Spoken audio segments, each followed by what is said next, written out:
Distance relationship के बारे में तो सब बात करते हैं, पर क्या लॉन्ग डिस्टेंस फ्रेंडशिप के बारे में? That hit something really different.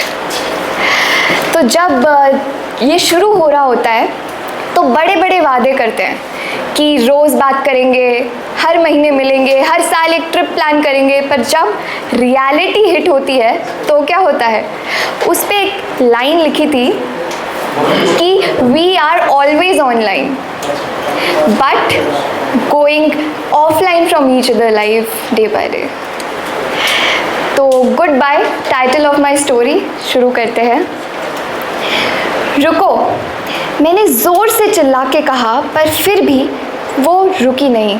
सोचा था रोक लूँगी उसे, पर उसने जाने से पहले एक बार मुड़कर तक नहीं देखा। शायद आंसू छुपा रही थी अपने। आंखें नम मेरी भी थी, पर डर था कि कहीं मेरे आंसुओं के साथ हमारी खट्टी मीठी यादें ना बह जाएं।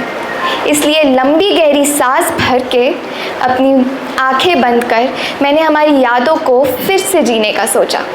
अपनी ज़िंदगी के उन पुराने पन्नों को पलटा जो नए पन्नों के कारण कहीं दब से गए थे, जिनमें कहीं धूल सी जम गई थी।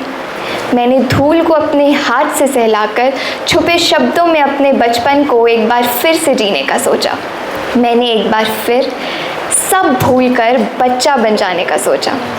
हमारा ज़ोर ज़ोर से किसी बेकार सी बात पे हंसना, उसका मुझसे स्कूल के लिए तैयार करना, उसका कई बार मुझे बचाने के लिए मेरे हिस्से की डांट खा लेना, मेरी किसी भी गलती पर पेरेंट्स से पहले उसका मुझे डांटना, हर तकलीफ़ों में उसका मुझसे भी ज़्यादा परेशान होना, हमारा साथ में स्कूल बंक करना, एग्ज़ाम्स में मेरा उससे पूरी रात जाग के पढ़ाना और स्कूल के बाद हमारा उस चाट के ठेले पर दौड़ लगाना, ये बोल के कि जो हारेगा पैसे वो देगा। हमारी वो स्कूल की पिकनिक्स और बस में बैठ के साथ में रहना, कि फ्यूचर के प्लान्स बनाना, बैक बेंच और पता नहीं क्या क्या, एक दूसरे की कॉपी में अपने सिग्नेचर्स करना और भी बहुत कुछ। कभी सोचा नहीं था कि तुम मेरे लिए सिर्फ एक याद बन के रह जाओगी। कभी सोचा नहीं था कि मुझे छिपकली चढ़ाने वाली मेरी शिखू एकदम से चली जाएगी। कभी सोचा नहीं था कि स्कूल के 18 साल साथ बिताने के बाद हमारे रास्ते कुछ इस कदर बदल जाएंगे। दोस्त तो बहुत लोग बहुत खोते हैं, पर मैंने तो आज अपनी वन एंड ओनली फ्रेंड को अपने से बहुत दूर जाते देखा। उसे गले लगाने की भी हिम्मत नहीं थी मुझ में। कभी सोचा नहीं था कि ये दिन भी आएगा।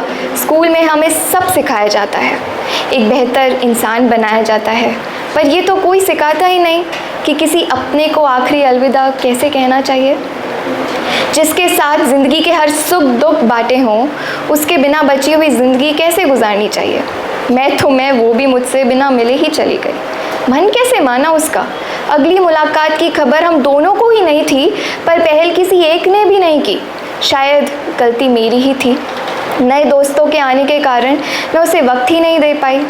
जब शायद उसे मेरी ज़रूरत थी, तब मैं अपनी नई दुनिया में कहीं गुम सी हो गई।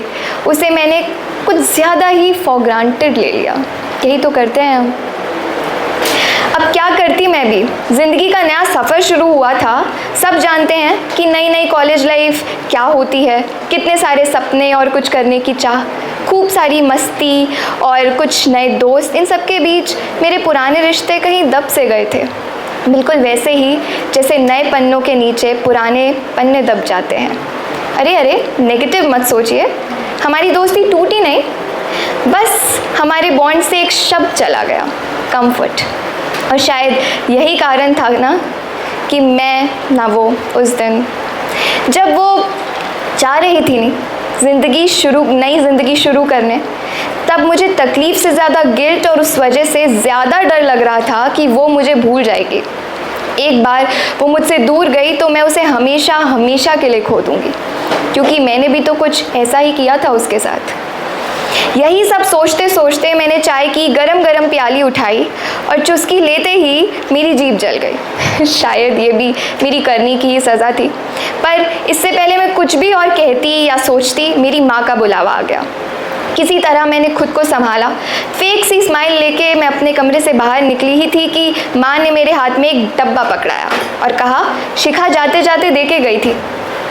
उसके जाने का गम ढंग से हुआ भी नहीं था कि उस डब्बे को देख के अलग सी खुशी मेरे चेहरे से झलकने लगी। मैंने कमरे में जाते सबसे पहले उस डब्बे को खोला तो देखा उस डब्बे में हमारी वो डॉल है जिसके साथ खेलकर हमारा बचपन बीता था। बस फिर क्या, ये इशारा काफ़ी था मेरे लिए ये समझने के लिए कि बचपन के वो दोस्त तो वो पुराना कपड़ा है जो ना पहना जा सकता है ना फेंका जा सकता है। ज़िंदगी में दोस्त तो बहुत मिल जाएंगे, पर जिनके साथ आपने दोस्ती का मतलब सीखा उनकी जगह कभी कोई नहीं ले पाएगा, कोई भी नहीं। Thank you.